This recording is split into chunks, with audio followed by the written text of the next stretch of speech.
안녕하세요. 제가 오늘은 너무나 황당하고 열받았던 지난 과거에 대해서 이야기해 보려고 합니다. 제게는 어떻게 사람이 살면서 이런 일을 겪을 수 있을까 싶을 정도로 너무나 충격적인 일이었는데요. 그 일은 제가 한 남자를 만나서면서부터 시작이 된 것 같아요. 다 제가 모자라고 부족한 탓이겠죠. 남자를 제대로 볼 줄 아는 눈이 없었던 것이었으니까요. 그러면 제게 어떤 일이 있었는지 지금부터 이야기를 시작해 보도록 하겠습니다. 저는 굉장히 촉망으로 받는 직장인이었어요. 승진도 빨랐고 회사에서 능력을 인정받아 선배 후배들이 모두 좋아했었죠. 제 성격상 학창시절부터 남들에게 뒤지는 꼴은 못 보았고 그로 인해서 전교에서 항상 50등 안에 드는 성적을 유지하곤 했어요. 부모님도 이런 저의 성격을 잘 아시는지 한번 시작된 저의 고집을 막을 수는 없으셨습니다. 그 고집이 굉장히 유치하고 단순한 일일지라도 저는 제가 마음먹은 것이 있으면 꼭 해내고 마는 성격이었거든요. 그래서 중학교 때까지는 부모님과 마찰도 많았던 것 같아요. 생각해보면 굉장히 황당하고 어이없는 얘기로 고집을 배운 적도 있었는데 제 고집을 아는 부모님이 항상 일부러 져주시곤 하셨습니다. 저희 부모님은 굉장히 너그러우신 분이세요. 그 연세에 생각하시는 다른 분들보다 굉장히 합리적이시고 이성적인 사고를 하실 줄 아셨죠. 그러면서도 저에 대한 사랑이 넘치셔서 제가 원하는 것은 무엇이든지 믿고 할 수 있게 도와주셨어요. 공부를 할 때도 그랬고 결혼을 할 때도 그랬고요. 학창시절 좋은 성적을 유지하던 저는 대학교도 꽤 괜찮은 학교로 들어갔습니다. 대학교 1학년 때에는 불합리한 일이 있으면 두 눈에 쌍심지를 키고 선배에게 대들다가 안 좋은 이미지로 낙인이 찍힌 적도 있었지만 그것이 저의 원래 성격이라는 걸 알고 또 제가 이상한 성격은 아니라는 것을 알게 된 동기들이 저를 감싸주었던 기억도 나네요. 결국 선배들도 처음에 제가 한 행동에 대한 오해는 풀게 된 것 같아요. 엄마는 그런 저의 모습을 보고 항상 얘기하셨어요. 내 딸, 세상에 네 마음대로 안 되는 일도 많이 있어. 그렇게 마음대로만 하려면 얼마나 좋겠니? 하지만 그렇지 않은 일이 이 세상에 너무 많아. 그러니까 다시는 학교에서 그렇게 의견 내세우지 말고 좀 그냥 그렇게 넘어갔으면 좋겠다. 에이, 엄마 그게 무슨 소리야? 내 나이 아직 20대 초반밖에 안 됐는데 벌써 그런 말 할 거예요? 저는 아직 제가 생각하는 거, 제가 꿈꾸는 것에 대해서는 꼭 이루고 싶단 말이에요. 나중에 엄마 아빠한테 효도하고 돈도 많이 벌어서 준다는 약속도 꼭 지킬 테니까 두고 보세요. 아셨죠? 저는 그렇게 세상에게 자신만만했던 것 같아요. 아직 한참 멋 모를 20대 초반이라서 그런 건지 무슨 일이든 자신이 있었습니다. 무엇이든 마음만 먹으면 뜻대로 다 될 것만 같았죠. 제 성격은 쾌활했고 리더십까지 있었으며 거기다 유쾌한 유머까지 겸비하고 있었어요. 이런 말하기 뭐하지만 그래서 대학교 때 저 인기가 상당히 많았었답니다. 여자친구가 있는 선배가 남들 모르게 제가 몰래 고백한 적이 있을 정도였으니까요. 하지만 저는 그때 남자에 대한 관심이 별로 없었어요. 남자가 이 세상에 중요한 게 아니라 제 꿈을 이루는 게 중요하다고 생각했거든요. 그렇게 대학 시절을 보내고 졸업을 앞둔 어느 날 저는 한 남자를 만나게 되었어요. 그 남자는 제게 의도적으로 접근했었는데요. 다짜고짜 도서관에 와서 제게 연락처를 묻더니 그때부터 저를 졸졸 따라다니기 시작했습니다. 처음에는 뭐 이런 사람이 다 있나 싶었는데 지내다 보니 점점 이 사람이 좋아지는 거예요.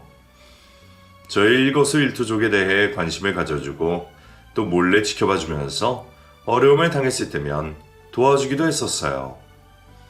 시간이 지나면서 저는 그 남자에게 홀딱 빠져버렸습니다. 난생 처음으로 제 마음에 이성적인 감정이 생긴 거죠.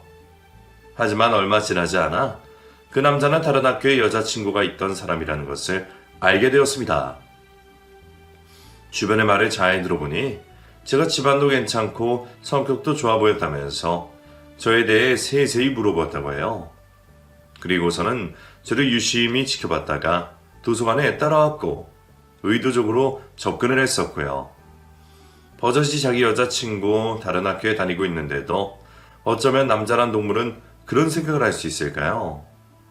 나중에 제가 그 사실을 알고 물어보았을 때 그 남자는 자신이 여자친구가 곧 끝날 거니까 조금만 기다려달라는 황당한 말도 하더군요. 그 충격을 받은 이후 저는 남자와는 담을 쌓고 살기로 결심했습니다. 절대로 남자를 만나지 않기로 생각했었죠. 그래서 저는 더더욱 입사 준비에 매진했던 것 같아요. 토익 점수를 받아놓고 자격증을 따고 면접 준비를 하면서 미친 듯이 거기에만 매진했죠. 그때는 밥 먹고 계속 취직 생각만 했던 것 같아요.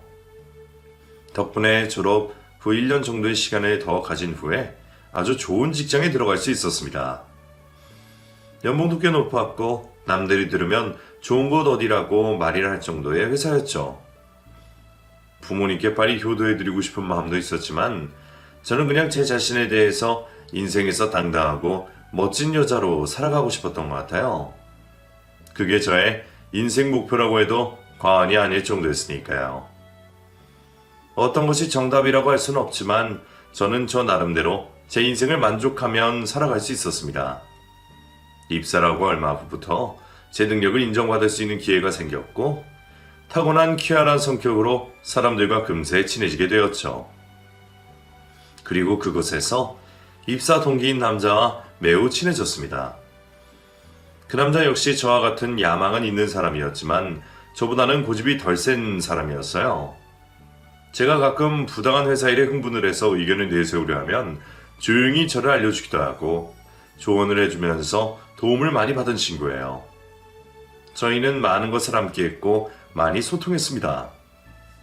남자였지만 단 한 번도 그 친구에게 이성적인 감정을 가진 적은 없었어요. 정말 남자와 여자의 관계를 떠나서 진솔하고 의리 있는 친구라고 생각이 들었죠. 그러던 중 그 친구에게 여자친구가 생겼어요. 여자친구가 생기고 나니 저와 보내는 시간은 확연히 줄어들 수밖에 없었습니다. 매일 붙어있던 그 동기 친구와 멀어지게 되자 조금 외로운 마음이 들었어요. 그리고 그때 제게 또 한 남자를 만날 수 있는 기회가 생기게 되었습니다. 직장 안에 있는 선배가 제게는 말도 안 하고 같이 밥 먹는 자리에 어떤 남자를 부른 거예요. 아마 그 남자에게는 제 신상과 사진까지 보내주고 말이죠. 아무리 친한 선배라고 해도 그런 식의 행동은 저는 잘못되었다고 생각해서 그 자리에서 벌떡 일어나서 화를 냈습니다. 선배, 뭐예요 이건? 너무 심하잖아요. 사람이 예일하게 있는 건데 안 그래요? 어머, 너 뭘 또 이렇게 삐딱하게 받아들이니? 솔직히 말해봐. 너 같이 친하게 지내는 동기 걔 여친 생겨서 너 맨날 심심하다고 했잖아. 그렇다고 네가 애인이 있는 것도 아니고 20대 청춘들이 서로 만났다 헤어졌다 연애도 하고 그러는 거지.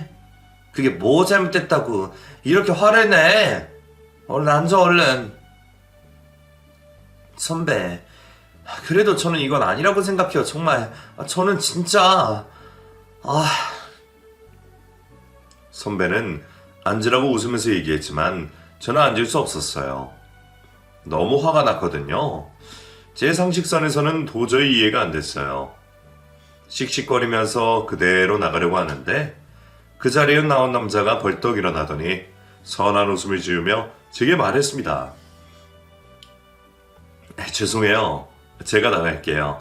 앉아서 하던 식사 계속하세요. 제가 사실은 좀 외로워서 여자친구 좀 소개시켜달라고 졸랐거든요. 그런데 그쪽 말씀을 해주셨는데 너무 마음에 들어서 제가 우겨서 나온 거예요. 기분 나쁘셨다면 죄송합니다. 너무나 선한 인상으로 되게 그렇게 말하는 그 남자에게 저는 더 이상 화를 낼 수가 없었습니다. 그 남자는 무슨 죄예요? 선배가 오늘의 자리를 불렀으니까 왔겠죠. 그리고 솔직히 저도 너무 심심하고 외로워가지고 새로운 사람을 만나고 싶다는 생각도 했었거든요. 그게 남자든 여자든 말이죠. 언제든지 원할 때 연락하고 힘들면 하소연도 하고 기쁨도 함께 나누는 그런 사람 말이에요. 다시 자리에 앉은 후 저희는 셋이 함께 식사를 이어갔어요. 그 남자는 저보다 2살 위였고 제가 다니는 직장 근처에서 일을 하고 있는 사람이었습니다. 그 당시 저보다 연봉도 낮았고 회사 유명세도 낮긴 했지만 적어도 그 웃는 선한 인상만큼은 저의 5배쯤은 좋아 보이더라고요. 서글서글하니 너무나 첫인상이 괜찮았던 그 남자와 어색하게 첫 만남을 가진 그날, 옆에 있던 선배는 계속해서 부담 없이 밥을 먹고 가라며 제게 말했는데 맞은편에 그 남자를 두고 부담스러워서 밥도 제대로 먹지 못했던 기억이 나네요. 그리고 그날 이후 그 남자는 제게 안부 연락을 하기 시작했습니다. 선배를 통해 알게 된 제 전화번호로 연락을 했는데 처음에는 무례하다라는 생각이 들기도 했지만 그 남자의 연락을 차츰 기다리는 쪽으로 바뀌게 되더군요. 사람은 정말 모르는 것 같아요. 제가 이렇게 다시 한번 남자에 대한 마음을 두게 될지를 상상도 못했는데 말이죠. 대학교 때 말도 안 되는 남자가 직접 돼서 그 이후로 절대 내 인생에 남자는 없을 거라 생각을 했었는데 불과 몇 년 만에 새로운 남자의 연락을 기다리고 있는 제 자신을 발견하고는 저 혼자 피식 웃음까지 지었습니다. 그 남자는 정말 착했던 것 같아요. 저의 쾌활하고 당찬 성격이 너무나 좋다고 했고 이런 저의 모습을 볼 때마다 사이다를 먹은 것처럼 시원함을 느꼈다고 했습니다. 대부분의 사람들은 불합리한 것이 있거나 마음에 들지 않은 부분이 있어도 어쩔 수 없이 꾹 참기만 하고 있는데 저는 그렇지 않아서 너무 좋다고 하더라고요. 몇 달의 시간을 지내면서 그 남자 밥도 먹고 술도 먹고 때로는 영화도 보았습니다. 최신 영화가 나와도 볼 사람이 없어 망설이고 있던 시간을 그 남자로 인해서 기쁨의 시간으로 바뀌게 되었죠. 부모님은 이런 저의 모습을 보고 좋은 일이 있다는 것을 한 번에 눈치채셨습니다. 그리고 저를 기분 좋은 웃음을 짓게 해주는 사람이라면 그 누구도 좋다고 하셨죠. 그리고 한 달 후쯤 저희는 연인이 되었습니다. 남들이 하는 건 다 하면서 데이트를 했던 것 같아요. 맛집부터 시작해서 벚꽃놀이 축제까지 안 가본 곳이 없이 돌아다녔습니다. 제가 성격도 밝은 데다가 체력까지 좋아서 그런 곳에 가면 남친보다 더 많이 재미나게 보냈어요. 남친은 그런 제게 가끔씩 투정도 했지만 늘 저를 바라보는 눈빛에 애정이 가득했습니다. 와, 우리 여친은 안 피곤해? 난 다리 아파 죽겠는데. 난 괜찮은데? 에이, 남친 체력이 여친보다 나빠서 되겠어? 내일부터 체력 훈련 해야겠구만. 우리 그럼 나중에 아이 많이 낳고 살아도 하나도 안 힘들겠다, 그지? 뭐? 아이? 뭐야 지금? 나한테 프로포즈 하는 거야? 난 꼭 너랑 결혼해서 최소 아이 3명 이상 낳고 재미있고 활기차게 살 거야. 그게 인생이지 안 그래? 남친은 제게 결혼을 하고 싶다고 내비쳤어요. 연애한 지 얼마 되지 않았기에 결혼을 생각도 하지 못했었는데 막상 그런 얘기를 들으니 기분은 좋았습니다. 하루하루가 구름 위를 걷는 것처럼 즐겁고 행복했던 것 같아요. 이런 제 마음을 알게 된 회사 동기가 축하한다고 하더라고요. 그러면서 연애 상담이 필요할 때에는 언제든지 자기한테 상담 신청을 하라며 우스갯소리를 했어요. 자신도 그럴 것이라면서요. 그리고 얼마 지나지 않아 그 친구가 자신의 여자친구와 다투었다며 제게 상담 신청을 해왔고 저희는 아주 오랜만에 단둘이 회사 근처 술집에서 술을 한잔 하기로 하였죠. 남친에게 솔직하게 그런 자리를 한다고 일을 했는데 남친은 굉장히 화를 내더라고요. 아무리 그래도 남자 여자 단둘이 술 마시는 게 말이 돼? 어? 얘는 그냥 입사 동기이고 나한테는 남자가 아니야. 그냥 순수하게 대화를 하는 친구라고, 친구. 나를 심하는 거야? 상황이 그렇잖아. 자기는 아니라고 해도 그놈은 그럴지도 몰라. 그러니까 내가 같이 가야겠어. 못 믿어하는 남친과 함께 그 자리에 함께하게 되었고 자리하는 내내 너무나 불편해서 회사 동기도 별로 말을 하지 못할 정도였습니다. 그리고 그날 밤 저희는 격렬하게 싸우게 되었죠. 서로의 생각 차이가 있을 수도 있겠지만 저희는 서로의 의견을 꺾지 않았습니다. 너무나도 격렬해서 상처 주는 말까지도 서슴지 않았던 것 같아요. 하지만 얼마 후 저희는 또다시 뜨겁게 화해하게 되었고 이전보다 더 불타는 사랑을 나누었습니다. 5년여의 시간 동안 저와 남친의 연애는 몇 번의 싸움을 하며 지속되었고 결국 결혼을 하게 되었죠. 남친이 모아둔 돈보다 제가 모아둔 돈과 저희 집안에서 해줄 수 있는 것이 훨씬 더 많았기에 저희 부모님은 아끼지 않고 전폭적인 지지를 해주셨어요. 집을 구하는 데에도 70% 이상을 보태셨고 다른 혼수 부분도 어디 내놓아도 부족함이 없도록 해주셨습니다. 그 덕분에 저는 시부모에게 인정도 받고 대우도 받았어요.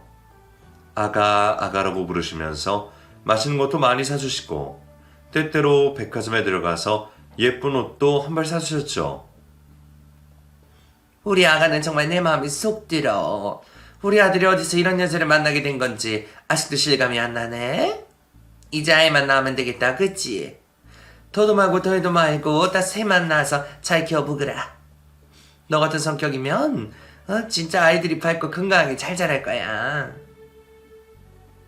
네, 어머님. 저도 그러고 싶어요. 저희 노력하고 있으니까 곧 생기겠죠. 아이를 갖기 위해 결혼 후 피임 한 번 하지 않았던 저희 부부는 바로 아이가 생기는 줄 착각하고 있었던 것 같아요. 열심히 직장에 다니고 달콤한 신혼생활도 즐기면서 1년을 아무 걱정 없이 지냈는데 이상하게 임신에 대한 소식이 한 번도 없더라고요. 지켜보시는 양가 부모님도 걱정을 좀 하시긴 하셨는데 가장 문제인 건 바로 남편이었습니다. 자신은 아무 문제가 없다고 하면서 저한테 문제가 있는 쪽으로 몰고 가는 것 같더라고요. 얘기를 들으면서 점점 기분이 안 좋아진 저는 적극적으로 병원에 다니면서 검사를 받아보기로 했죠. 혼자 산부인과에 가서 검사를 받았는데 검사 결과는 매우 긍정적이더라고요. 난임 부부가 워낙 많은 세상이니 스트레스 받지 말고 운동도 하면서 건강하게 살면 아이가 찾아올 것이라고 하셨습니다. 그 말을 듣고 저는 또 제 성격대로 최선을 다했어요. 운동도 다니고 스트레스도 안 받으려고 노력했죠.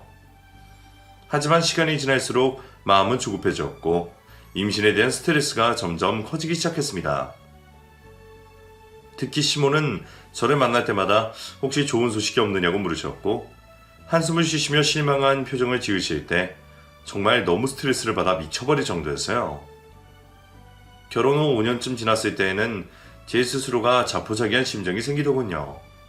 이제는 회사 사람들도 왠지 제게만 아이에 대한 이야기를 안 하는 것 같고 동료 직원의 육아 스트레스에 대한 이야기를 들을 때면 눈물도 나고 막 그러더라고요.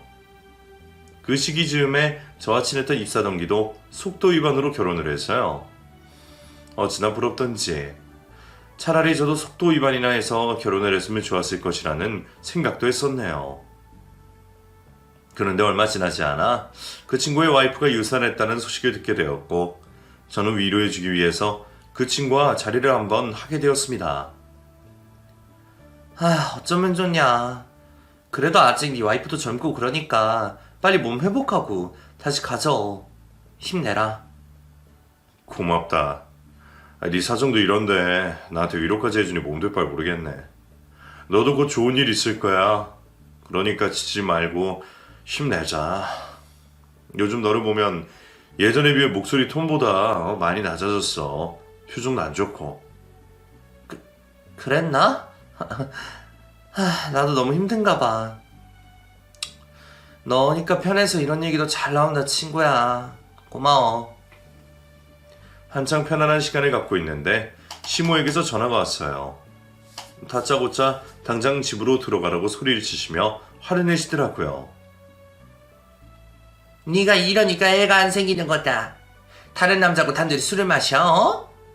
그러면서 무슨 내 아들내를 임신한다 그래. 아주 은큼한 것. 네?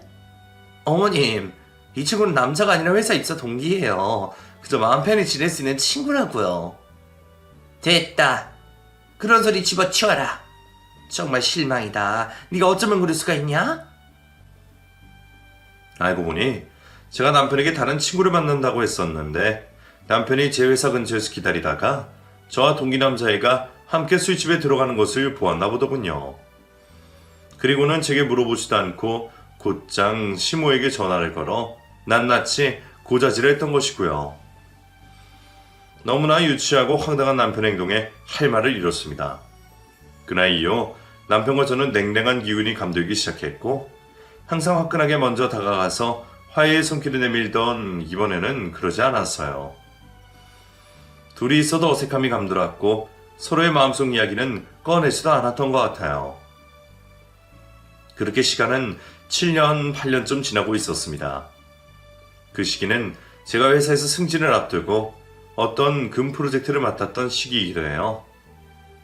회사에서 보내는 시간도 점점 많아졌고 주말에도 출근을 해서 일을 진행해야 했었죠. 제 피부도 거칠해지고 전에 없던 탈모 증상도 생길 정도이더군요. 그러면서 제 성격은 조금씩 변했던 것 같아요. 쾌활하고 밝지 않았고 늘 우울해 보였고 말수도 많이 적어졌었어요. 남편은 이런 제 모습을 보고는 점점 제게 가까이 오지 않기 시작한 걸 느낄 수 있었습니다.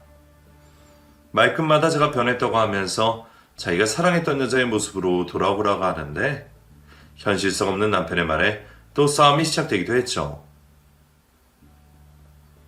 당신은 지금 말이 되는 소리를 해라. 결혼 8년째 임신도 안 되지. 회사 일 때문에 스트레스만 땅이지. 내가 좀 웃고 쾌활하게 살게 생겼어? 당신 내 그 성격만 보고 결혼한 거야? 그래, 난 네 성격 보고 결혼했다. 당신의 그런 모습이 너무 좋아서 평생 웃으며 즐겁게 살 수 있을 것 같았거든. 당신 요즘은 완전 병든 닭 같아. 화장도 잘 안 하고 옷도 신경 안 쓰고 무슨 생각을 하면서 사는 거야 도대체? 오로지 내 머릿속에 임신밖에 없다고. 당신 엄마가 맨날 네 얼굴만 보면 하시는 말씀이잖아. 나이 40이 다 돼가는데 애 하나도 없어서 아들이 불쌍하다고.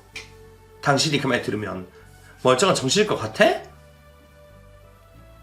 남편과의 다툼은 늘 이런 식으로 계속되어 갔어요. 저는 급기야 정신과의 상담까지 받을 정도가 되었습니다. 회사에서도 일을 하다 이유 없이 눈물까지 흐르는 것을 보니 우울증이 의심된다며 제 입사동기 친구가 권해주더군요. 저를 진정으로 걱정해주는 친구는 그 친구밖에 없었던 것 같아요. 나중에는 그 친구 와이프까지 함께 만나 셋이 편안하고 좋은 시간도 갖게 되었고 진심으로 저 자신에 대해서 걱정도 해주셨어요. 저는 정신과에 다니면서 많은 생각을 했습니다. 이 인생에서 가장 중요한 사람은 바로 나인데 나 자신을 빼고 다른 것에만 너무 집착을 하다 보니 될 것도 안 되는 것 같더라고요. 이런 제 마음의 스트레스를 버려지고 얼마나 다짐을 하고 또 했는지 몰라요. 그렇게 제가 제 자신을 사랑하기 시작했고 마음이 한결 편안해졌을 때쯤 제게도 기적이 찾아왔습니다. 결혼 10년이 다 된 무렵 바로 자연 임신을 하게 된 것이죠. 얼마나 기쁜지 그날의 일을 아주 자세하게 일기장에 적어놓기까지 했었지 뭐예요. 제가 워낙 생리주의가 불규칙하고 평소에도 몸이 천근만근이었는지라 임신 사실을 좀 늦게 알게 된 것이 뱃속의 아이한테 미안하다고까지 적혀있네요. 날아갈 듯이 기분이 좋아 남편을 비롯한 온 가족들에게 알렸습니다. 그런데 생각처럼 남편과 시모의 반응이 좋지는 않았어요. 말까지 더듬으면서 축하한다고 얘기하는 남편의 말투에 뭔가 좋지 않은 기운이 역력했어요. 당신은 기쁘지 않아? 내가 임신한 게? 그런 말이 아니었어. 어디 있어? 세상 날아갈 듯이 기쁘지. 결혼 10년 만에 임신한 건데. 근데 왜 그렇게 별로인 태도야? 어머님도 그렇고 당신까지? 아이, 그거 당신 기분 탓이야. 그러면 임신했다고 동네 잔치하고 현수막까지 걸어야 되나? 고생했어 우리 와이프. 뭐 먹고 싶은 거 있으면 말해. 시큰둥한 반응에 기분은 좋지 않았지만 임신 사실을 알고 나서부터 입덧이 너무 심해 저는 잠시 친정에 가 있기로 했습니다. 친정엄마의 극진한 보살핌을 받으며 손 하나 까딱하지 않고 회사만 다녔던 것 같아요. 임신 8개월이 되어갈 때쯤에는 육아휴직까지 내고 본격적으로 집에서 아이를 맞을 준비만 했었고요. 아이를 만날 생각에 설레어서 그런지 밤에 잠도 잘 오지 않고 그렇더라고요. 남편은 회사가 많이 바쁘다고 하면서 출장도 갔고 퇴근도 늦었어요. 하지만 저는 그때 남편보다는 뱃속의 아이에게 온 관심이 집중되어서 별로 대수롭지 않게 생각했죠. 태교라고 좋은 건 모두 다 했던 것 같아요. 영화나 드라마도 슬픈 것도 보지 않았고 늘 밝고 긍정적인 것만 보았습니다.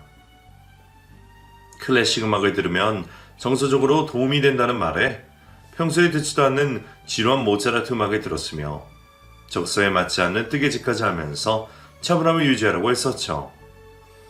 그리고 제가 최근까지 알았던 우울증 때문에 혹시라도 아이에게 피해가 갈까봐 남편이 제게 관심을 두지 않는 것 같다는 생각을 하면서도 그 마음을 떨쳐버리려 노력했던 것 같아요. 산모의 우울한 감정이 아이한테까지 미친다고 하잖아요. 절대로 그렇게 되면 안 된다는 생각 때문에 정말 혼신의 노력을 다했습니다. 10달을 뱃속에 품었던 아이가 드디어 태어났습니다. 노산이라 그런지 힘도 잘 주지 못하고 진통만 하다가 결국 수술을 택했고 아주 예쁜 공주님을 품에 안게 되었어요. 정말이지 너무나 어렵게 갖게 된 아이라서 그런지 아이를 낳고 나서의 감동은 상상을 초월할 정도였어요. 남편은 회사가 바빠 병실에 있는 내내 제 곁을 지키진 못했지만 제 곁에는 친정엄마가 계셨기에 든든했습니다. 친정엄마가 남편에 대해서 못마땅해 하시면서 제게 말씀하셨지만 저는 애써 외면했어요. 아니 도대체 이 인간은 뭐가 그리 바쁜 일이 있다고 아이 낳자마자 바로 회사를 간대? 엄마가 언제 네 남편한테 뭐라고 한 적 있니? 그래도 이거 너무하잖아. 얼마나 어렵게 낳은 아이인데. 회사가 많이 바쁜가 봐 엄마. 난 괜찮아. 엄마가 내 옆에 있잖아. 그러니까 그만해요. 난 이제 아이 키우는 것만 집중할 거야.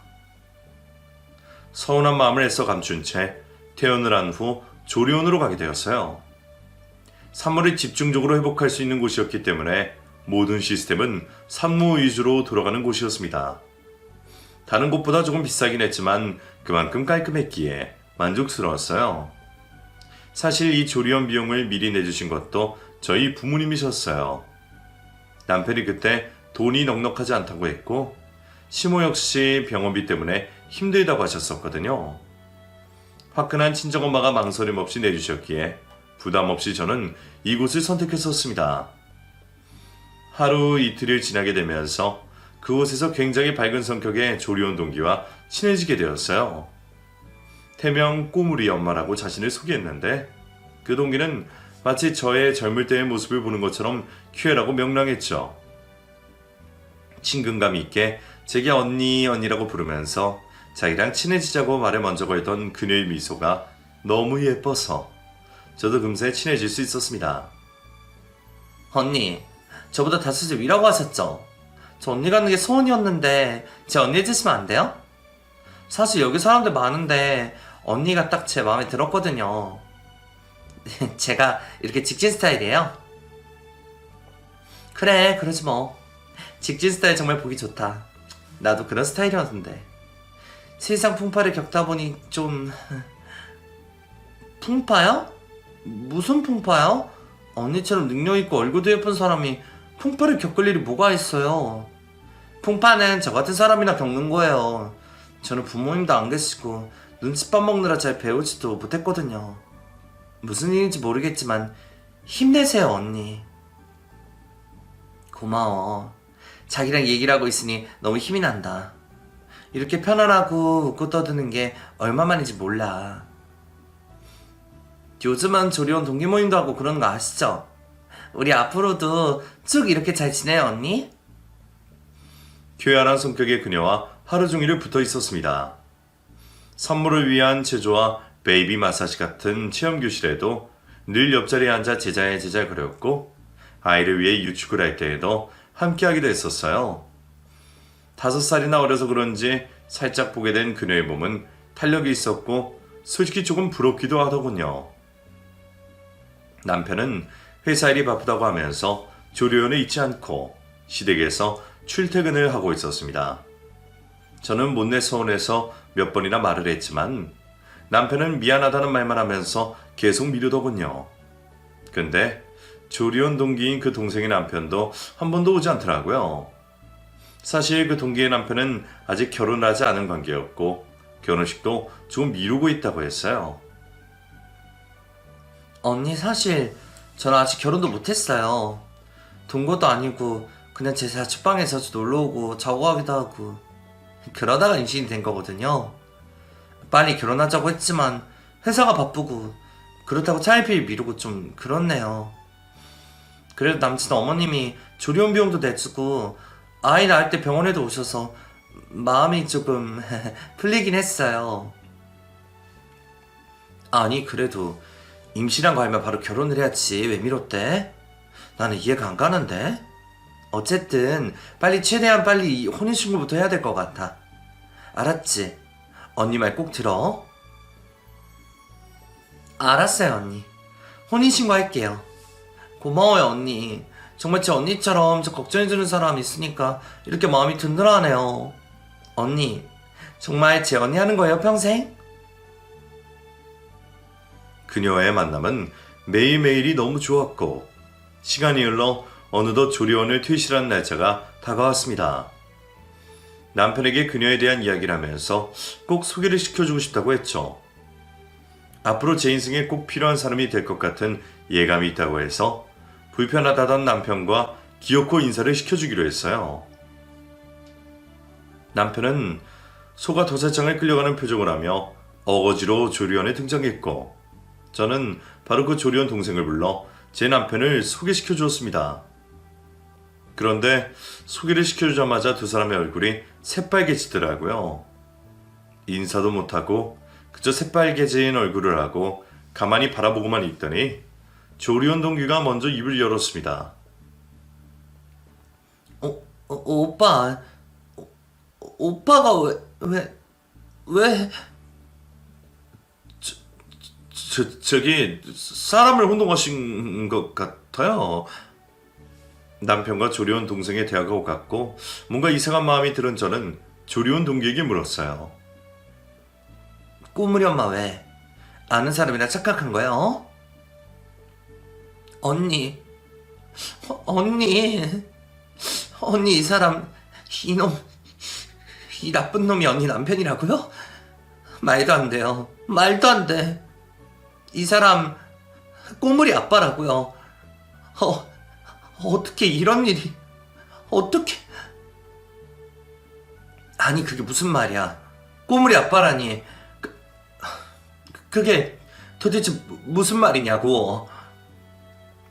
제 옆에 서 있던 남편은 황급히 자리를 뜨려고 했습니다. 하지만 꼬물이 엄마는 자리를 뜨는 제 남편의 옷자락을 덥석 잡더니 그 자리에서 주먹으로 얼굴을 때리더군요. 네가 이러고도 꼬물이 아빠냐? 유부남 새끼였어? 너 그런 놈이었어. 그래서 결혼도 안 하고 그런 거야? 내가 부모 없고 혼자 살아서 딱 가지고 놀다가 버리려고 했구나. 그래서 임신했다고 했을 때도 나중에 결혼하고 다시 갖자고 한 거고. 이런 쓰레기 같은 놈. 니네 엄마도 그럼 다 알고 그런 거지. 저는 도무지 이 상황이 납득이 가지 않았어요. 사람의 탈을 쓰고 어쩌면 저런 짓을 할 수가 있을까요? 제 남편은 결국 결혼했다는 것을 속이고 꼬물이 엄마와 연애를 한다는 중 임신을 시켰다는 이야기인데 저는 정말 상상도 하지 못한 일이었습니다.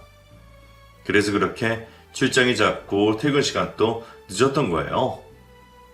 불타던 잠자리 하던 남편이 어느 순간 제 곁에 오지도 않았고 가뭄에 콩나듯이 의무감으로 것 같은 느낌을 항상 갖고 있었거든요. 그게 바로 이런 이유에서였던 겁니다. 너무 기막히고 황당해서 저는 그 자리에서 털썩 주저앉고 말았죠. 조리원에서 소란이 일자 간호사 선생님들이 나와서 저희들을 말리고 있었고 다른 산모들도 모두 나와서 저를 보면서 수근거리는 소리가 다 들릴 정도였습니다. 난장판이 된 조리원 안에서는 저는 잠시 정신을 잃었던 것 같아요. 뭔가 희미하게 웅성거리는 소리가 들리긴 했는데 그 다음에는 기억이 나질 않습니다. 잠시 후 깨어나 보니 친정엄마가 제 손을 잡고 울고 계셨어요. 엄마, 이게 도대체 뭔 난리라니? 이게 도대체 뭔 난리여? 아이고야 세상에 그 선한 인상으로 우리 모두를 쫙딱 속이고 그놈의 인간 내가 아주 가만 안 놔둘 거야. 아주 가만 안 둬. 친정엄마는 모든 사실을 알고 눈물이 흘리고 계셨고 저 또한 더 이상 아무 말도 하지 못한 채 눈물만 흘렸어요. 저는 일단 몸이 완전히 회복되지가 않은 상태라 나가서 어떻게 할 수 있는 것이 그 당시는 없더라고요. 조리원 퇴실을 하루 앞두고 제 입사 동기에게 모든 사실을 말했고 앞으로의 일에 도움을 요청했습니다. 입사 동기인 친구의 아내가 변호사였는지라 이런 일에 대해서 아주 완벽하게 도움을 줄 것이니 걱정하지 말라고 했고 저는 바로 이혼 수순을 밟았어요. 조리원 동기인 꼬물이 맘은 바로 경찰에 신고를 했더라고요. 혼인을 빙자한 사기죄라고 하면서 자신이 철저하게 속인 제 남편을 절대로 용서할 수 없다고 했습니다. 저와 꼬물이 맘은 그렇게 각자의 방에서 아무런 일도 없이 하루를 보냈고 그 다음날 퇴실을 앞두고 제게 찾아왔어요. 저기 언니. 언니라고 계속 불러도 될지 모르겠지만 저 그 사람 가만히 안 둘 거예요. 제가 똑똑하게 받게 할 거고 평생 원망하고 중화하면서 살 거예요. 비록 그 사람의 아이를 낳았지만 앞으로는 그 사람과 전혀 관계없는 제 아이로 키울 거예요. 미안해요 언니. 저도 정말 꼬물이 엄마가 뭐가 미안해. 우리는 같은 피해자일 뿐인걸. 그래 그놈 신고하고 제값 달게 받게 하자. 나도 바로 이혼할 거고 그 사람 용서 안 할 거야. 내 아이 나도 온전히 내 아이로만 키울 거니까 혹시 어려운 일 있으면. 아니에요. 마음은 감사합니다. 그동안 제게 따뜻하게 베풀어 주셔서 감사했어요. 안녕히 가세요. 그렇게 꼬물이 엄마는 먼저 퇴실을 했고 그 후로는 그 어떤 연락도 받지 못했습니다. 용기를 내어 전화를 한번 해보았지만 이미 전화번호는 바뀌어 있더라고요. 저도 그 즈음에 조리원을 퇴실했고 친정 부모님과 저는 시댁으로 찾아갔어요. 저는 차 안에서 기다리고 있었는데 친정 부모님이 시댁에 들어가서 난장판을 만들어 놓으시나 보더군요. 온 집안의 그릇들이 나뒹굴고 유리컵이 깨져서 엉망진창이 된 모습을 시모가 사진 찍어 제게 보냈어요. 손해배상 청구를 한다나 뭐라나 하길래 실컷 그러라고 말을 해줬습니다. 그리고 저는 당당하게 말했어요. 아들 교육 똑바로 시키세요. 어머님도 같이 그 여자 만나고 하셨다면서요. 같이 쌍을 어떻게 그래요? 아들이 결혼했는데 어떻게 그럴 수가 있느냐고요. 콩가루 띠 이 정도는 아니겠네요. 뭐야? 콩가루? 그러게 마누라가 시들시들해서 우울증이나 걸리고 병원이나 들락거리고 있는데 누가 좋아하겠니? 남자도 사람이야 얘. 활기 넘치고 젊은 애들이랑 잠깐 재미 좀 보면서 가정시키는 게 그게 뭐가 죄니? 다 그러고 산다고. 그냥 재미나 보라니까 얘는 임신을 시켜가지고. 정말 대화가 안 통하시는구나. 이런 쓰레기 집안에 저와 제 아이가 함께 있지 않은 게 얼마나 다행인지 몰라요. 할 말 있으시면 앞으로 제 변호사한테 하시고요. 당신 아들 앞으로 멀쩡하게 회사 다니지 못하겠네요. 사기죄로 고소당하고 이런 기고를 당했으니 소문 퍼지는 건 시간 문제 아니겠어요? 아니 인연이 눈깔이 뒤집혔나? 내가 너 결혼해서 얼마나 잘해줬니요? 네가 어떻게 이럴 수가 있어? 저는 더 이상 대화를 하기 싫어서 전화를 뚝 끊어버렸습니다. 그리고 남편과 친하게 지낸 후배에게 전화를 걸어 그간 있었던 일을 얘기해 주었죠. 후배는 제게 미안하다고 하면서 자신도 그 꼬물이 엄마에 대한 존재를 알고 있었다고 하더군요. 형수님, 저도 정말 말렸어요. 많이 말렸는데 선배가 멈출 줄을 모르더라고요. 죄송해요. 이런 일까지 있게 해서. 지금 회사에 소문 다 퍼져서 선배 권고 사직 당했어요. 저도 더 이상 사람을 안 보이고요. 아이 낳고 몸도 힘드신데 이런 일까지 있으셔서 어떡해요. 남편 후배는 제게 있는 사실 그대로를 말해주더군요.